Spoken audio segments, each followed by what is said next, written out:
Assalamualaikum warahmatullahi wabarakatuh. Jumpa kembali bersama saya di Francisca Channel.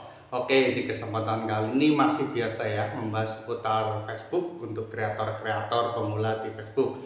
Nah, lebih tepatnya kali ini saya akan membahas tentang dismonetisasi akun Facebook atau profil tidak bisa menghasilkan uang kembali. Nah, ini terjadi biasanya karena kita melakukan kesalahan atau pelanggaran di Facebook, entah itu dari kontennya, mungkin ya banyak sekali faktor-faktornya ya.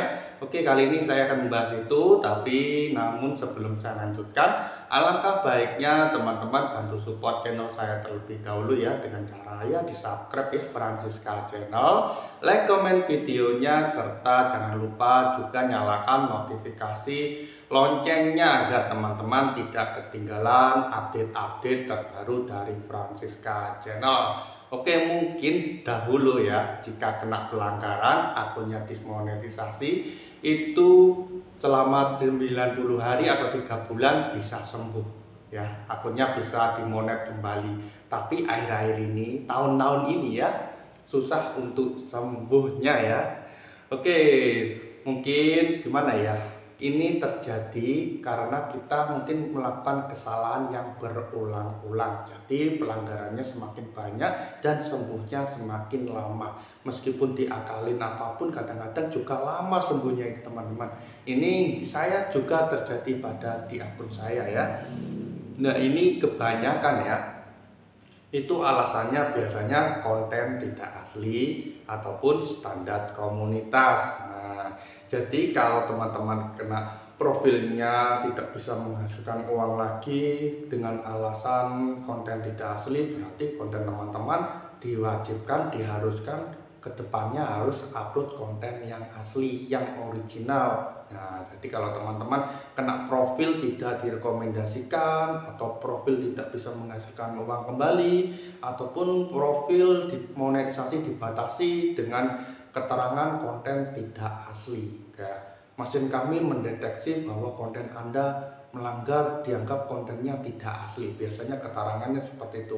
Kalau terjadi seperti itu, hapus saja semua konten yang re-uploadnya itu, dihapus saja.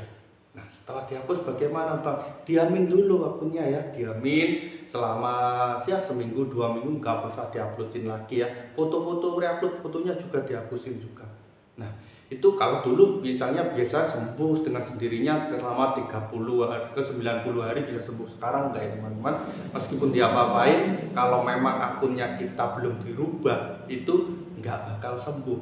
Jadi nggak perlu jaga diapa-apain, dibiarin saja akunnya nunggu 90 hari pasti sembuh. Ini nggak bakal sembuh kalau sekarang ya, nggak bakal sembuh.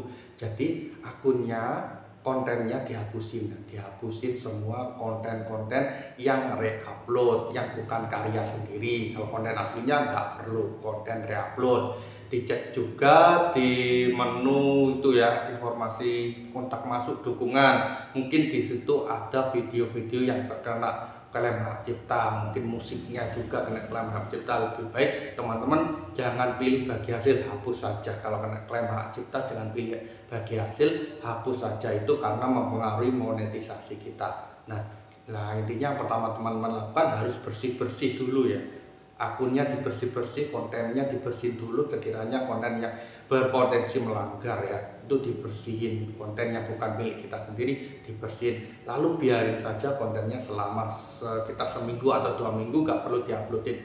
Apakah nanti Bang pengaruh nanti pengikutnya turun atau grafiknya turun semua? Ya itu resikonya. Intinya kita mau menyembuhkan terlebih dahulu. Meskipun diuploadin setiap hari, kalau masih nggak dimonetisasi kita juga nggak bakal dapat uang, nggak dapat dolar ya, nggak bakalan dapat. Jadi intinya kita sembuhkan dulu akun kita ya.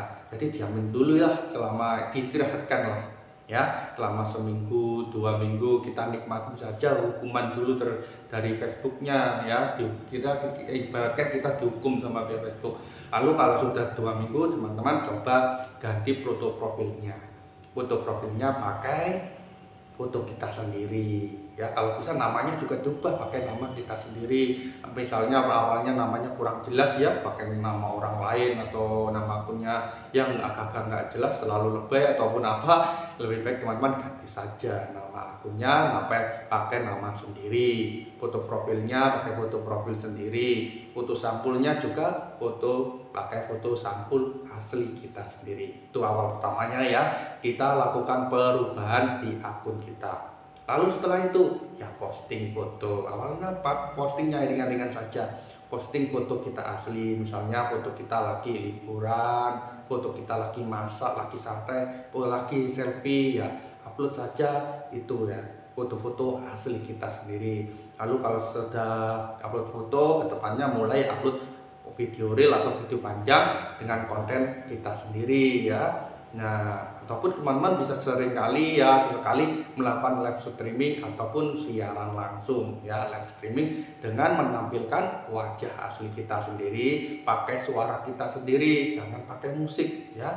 Kalau fokus mau menyembuhkan dismonetisasi konten tidak asli, jangan sekali-kali pakai musik ya, karena itu mengandung seringkali meskipun musik yang sudah disediakan di Facebook itu biasanya kena hak cipta juga ya, jadi nggak aman.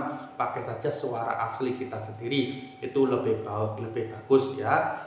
Jadi kita upload konten asli, fokus konten kita asli, biar jelek nggak apa-apa, kontennya jelek bang, fotonya jelek nggak apa-apa, itu cuma kita mau membuktikan bahwa akun kita ini sudah benar-benar original, benar-benar asli ya, dengan menampakkan wajah kita sendiri, upload posting wajah kita sendiri ya.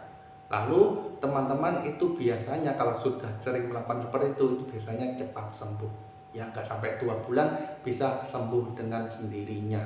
Tapi kalau teman-teman nggak melakukan perubahan, lebih 3 bulan pun sampai hampir 1 tahun belum juga sembuh dismonetisasinya. Jadi kita harus wajib melakukan perubahan di akun kita, membuktikan bahwa kita sudah mengupload konten yang benar-benar original. Jadi seperti itu ya. Oke, kalau kena pelanggaran standar komunitas gimana bang? Nah, ini agak parah, ini pelanggaran standar komunitas, biasanya kontennya langsung dihapus sama pihak Facebook ya. Ini juga mempengaruhi profil, tidak bisa menghasilkan uang kembali karena pelanggaran standar komunitas ya. Jadi teman-teman kalau kena standar komunitas jangan diulangi ya. Misalnya hari ini kontennya kena pelanggaran standar komunitas, sampai teman-teman cek saja langsung konten-konten yang sekiranya berpotensi kena pelanggaran komunitas. Ya, kalau ada konten-konten lainnya silakan dihapus. Kenapa harus dihapus? Karena kalau nggak dihapus, pelanggar standar komunitas kena 1 video, esoknya kena 2 video, itu kalau kena berulang-ulang kali 1 tahun pun belum tentu sembuh akunnya ya.